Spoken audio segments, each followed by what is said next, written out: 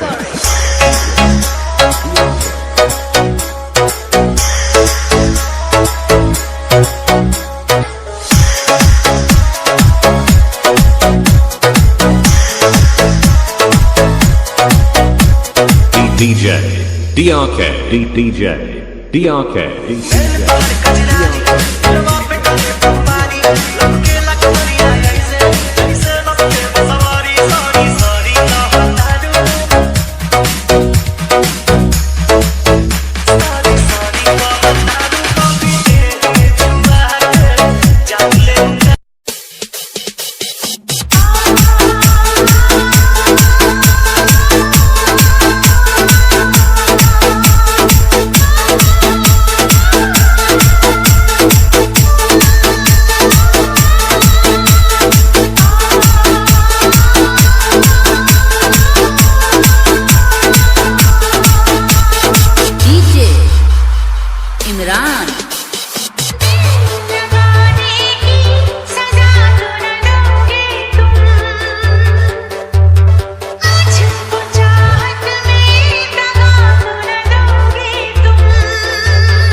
Thank you.